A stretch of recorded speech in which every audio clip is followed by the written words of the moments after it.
क्या कभी Indian football player premier league में खेलता हुआ दिखेगा? अब ये सवाल मेरे जैसे बहुत से इंडियन फुटबॉल फैंस के दिमाग में कभी ना कभी तो आया होगा। बहुत से एशियन कंट्री के प्लेयर्स अब प्रीमियर लीग में खेलते हुए दिख रहे हैं और पिछले कुछ सालों से खेलते हुए दिख रहे हैं। बट इस सवाल के ना बहुत सारे जवाब निकल के आते हैं। सो चलो देखते हैं इस सवाल के सारे जवाब। कभी किसी इंडियन फुटबॉल प्लेयर को अगर प्रीमियर लीग में खेलना है तो उसके लिए उसको दो चीज़ों की आवश्यकता है, एक टैलेंट और दूसरी जो चीज़ है एलिजिबिलिटी क्राइटेरिया।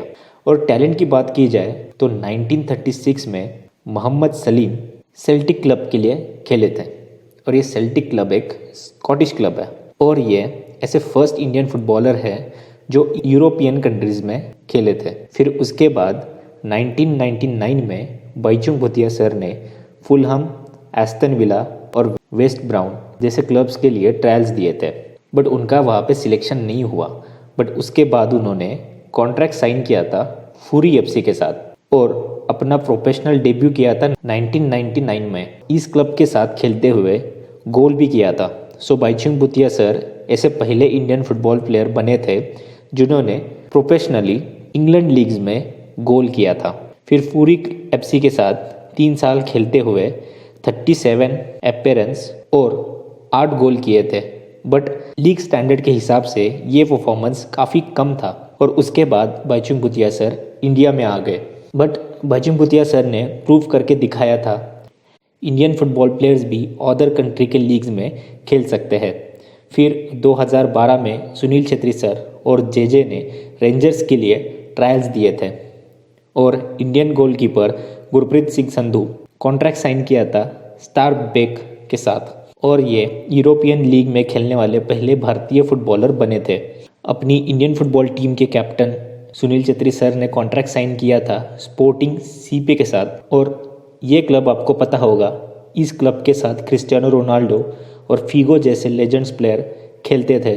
इससे पहले सुनील सर ने कांसास सिटी को ज्वाइन किया था। 2010 में कांसास एफसी और मैनचेस्टर यूनाइटेड के बीच में फ्रेंडली मैच हुआ था जिसमें Sunil Chhetri sir Manchester United के अगेंस्ट खेले थे।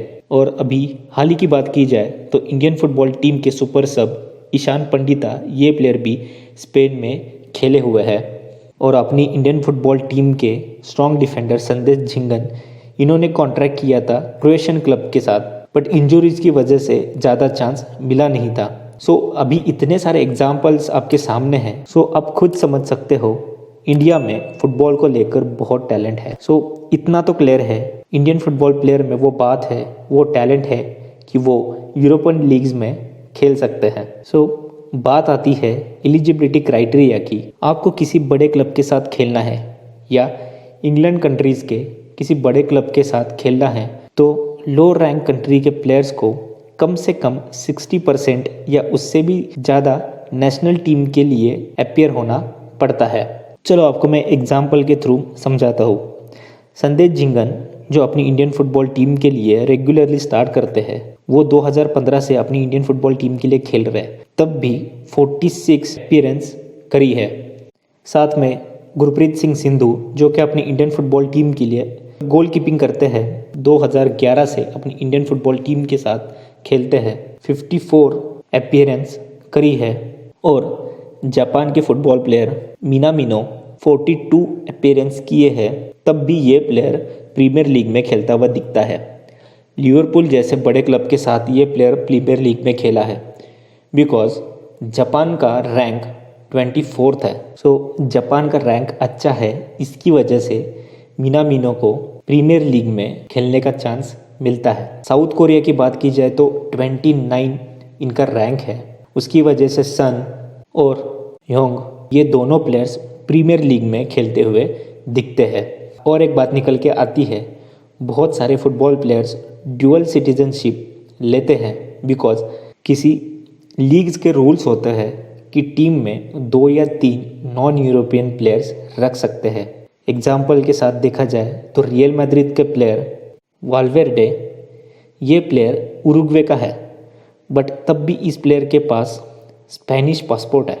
और मेसी, एग्यूरो जैसे टॉप प्लेयर्स के पास भी ओन स्पेनिश पासपोर्ट है, जबकि ये दोनों प्लेयर अर्जेंटीना के हैं। सुआरेज और डेबाला ये प्लेयर्स भी इटालियन पासपोर्ट होल्ड करते हैं, बट अपनी इंडियन गवर्नमेंट ड्यूअल सिटीजनशिप को अलाउ नहीं करती है, और कोई प्लेयर यूरोपियन सिटीजनशिप लेता है तो उस प्लेयर को इंडियन पासपोर्ट सरेंडर करना पड़ता है, जिसका मतलब ये है कि वो प्लेयर इंडियन नेशनल टीम को रिप्रेजेंट नहीं कर सकता। इसकी वजह से अपने Indian football players top European leagues में खेलते हुए नहीं दिखते। बट जो भी हो, हम अपनी इंडियन फुटबॉल टीम को सपोर्ट करते रहेंगे, अपनी इंडियन फुटबॉल प्लेयर्स की हमेशा रिस्पेक्ट करते रहेंगे। आज की वीडियो में इतना ही। Thank you for watching and for more updates please like, share and subscribe. Take care, bye.